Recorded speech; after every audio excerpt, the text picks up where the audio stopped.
Hey boys and girls, I'm going to start part one of a spooky painting. And if you take a look at this one, really all I'm going to do is the background. I'm going to paint myself the moon, the kind of cool sky, and kind of the cool green ground area, like it's maybe just sunset, where you still have enough light in the sky that things are silhouetted, but it's not like black yet. It's just kind of dim and you see the moon. So I'm going to put this aside, and I always think it's a good idea to start, if you're going to have land and sky, that you make your like horizon line, that land line, just so you have it, so you know where to start and stop your paint when you are starting.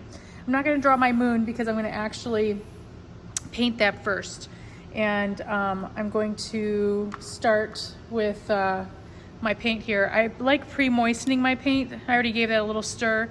I usually take a water bottle and just put a little bit in there, not too much, because that can kind of break down the paint, but this way when you go to stir it up, it's going to be nice and bright because some of that has dissolved into the water.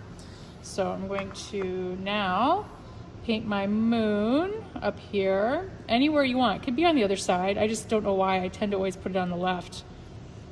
And got my moon there. I'm going to rinse my brush. And I'm going to let that dry, and while it dries, because if I start painting my sky, it's going to possibly make my moon have little bits of blue or turn kind of greenish if I accidentally touch it. So I'm just going to kind of leave it there and let it dry and go to the grass first. And we start with some green, of course, and going to then make it look a little bit less bright because this is kind of dim. And on my paint tray, I do have this like kind of like almost army green color, which works great. And add a little bit of that to this. But I also want to add all the greens, like, you know, kind of have a little bit of all of them. And probably in the back, it's going to be a little bit darker in terms of color than up front. Usually, in this type of painting where there's going to be a silhouette, I'm going to try to have my paint up front just a tad lighter. But it is supposed to be very dusky, so the background will be darker. One thing I want to caution you about is overworking your paper when you're going back and forth with your brush. So I know this, I'm using a piece of watercolor paper, and I know it can look really rubbed if I was to put too many brush strokes on the same spot. Almost kind of gets pilly like a sweater.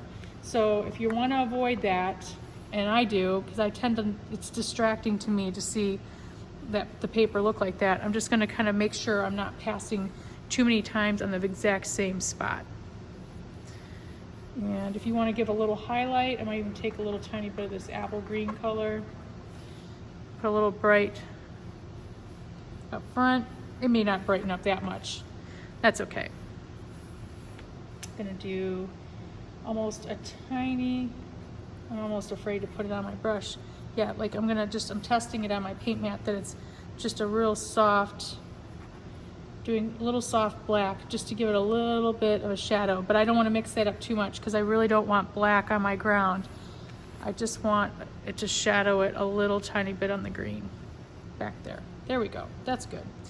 Now I'm going to go to my sky. I'm going to start up high because this is wet here and I don't want it to bleed together. That's one thing you have to worry about with watercolors.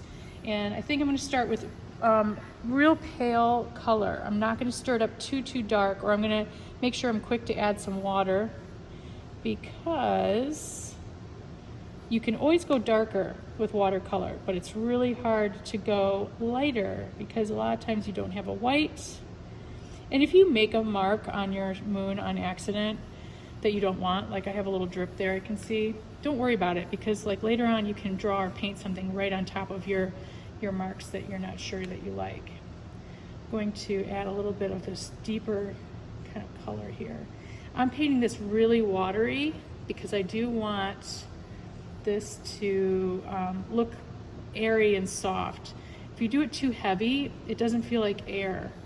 And I might add a little bit of purple in here too. And I'm trying to stay in the same spots right now where I have painted because they're wet and the colors will bleed a little bit more together. And I might even dip just into my water to kind of keep that a little bit wet.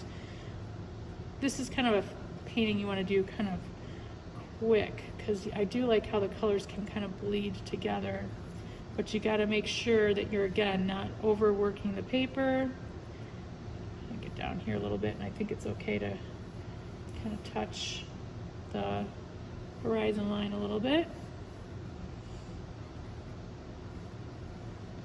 And get that kind of in there. I'm using a pretty wide, flat wash brush, I guess you'd call it.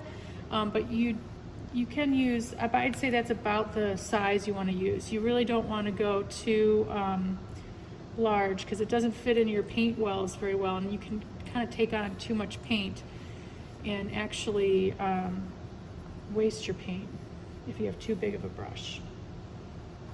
So I recommend this brush size, and then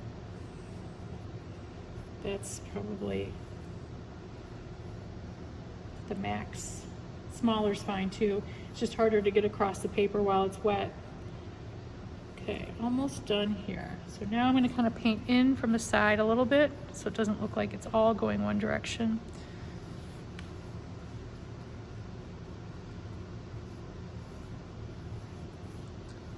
And I'm almost done. And then basically, you want to give this plenty of time. In fact, I'm going to wait until tomorrow probably to do the rest of this. I'm going to let this dry overnight, get nice and dry, so there isn't any moisture inside here. Because I may do this instead of in paint, I might do it in marker, and you definitely want to wait till the next day, or you could ruin your marker. So this is one of those better to do on 2 occasion type of works of art. Okay, can't wait to see what yours looks like.